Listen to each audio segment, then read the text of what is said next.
경제부총리 추경호입니다. 우선 어려운 여건 하에서도 새 정부의 정책 추진을 전폭적으로 지원해주고 계신 권성동 원내대표님을 비롯한 당 지도부와 의원님들께 깊은 감사의 말씀을 드립니다.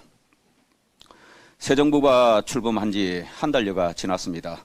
정부는 출범 초부터 민생 안정을 최우선에 두고 소상공인 피해 지원 등을 위한 추경, 긴급 민생 안정 10대 프로젝트 등을 추진하였습니다. 최근 우리 경제는 복합 위기의 매우 엄중한 상황에 직면해 있습니다. 우크라이나 전쟁, 주요국 통화 긴축 등 대외 리스크가 크게 확대되며 고물가 상황이 지속되고 성장 둔화 우려도 확대되고 있습니다. 이러한 경제 어려움의 이면에는 해발 인플레이션의 국내 전이 확산과 함께 지난 수년간 정부 재정 주도의 경제 운용과 기업 활력을 저해하는 각종 규제 등에 따른 민간 활력 저하, 체질 개선 지연 등 우리 경제의 근본적 문제도 크게 작용하고 있는 것으로 판단됩니다. 정부는 당면 위기 돌파 및 저성장 극복을 위해 경제 운영 기조를 과감히 전환하고자 4가지의 역점을 둔 새 정부 경제 정책 방향을 마련하였습니다.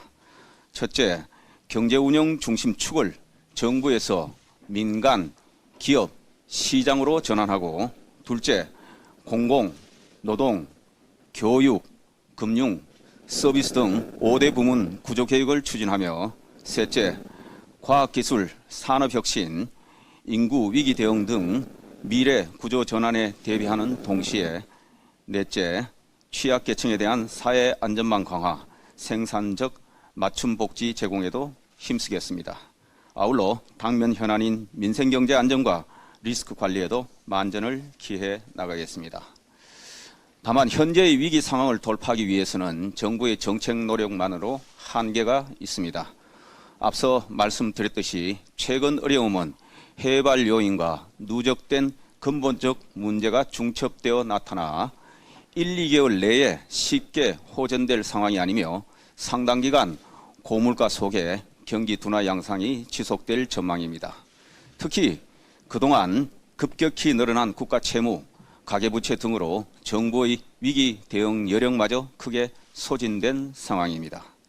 여러모로 어려운 여건이지만 정부는 가능한 정책 수단을 총동원하여 민생 안정과 물가 안정을 최우선 순위에 두고 대응해 나가는 동시에 경제 체질 개선을 통한 성장 잠재력 제고에도 총력을 다하겠습니다.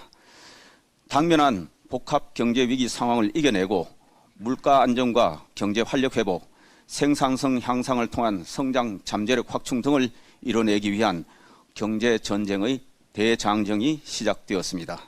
새 정부는 이 전쟁에서 반드시 이겨내야 합니다.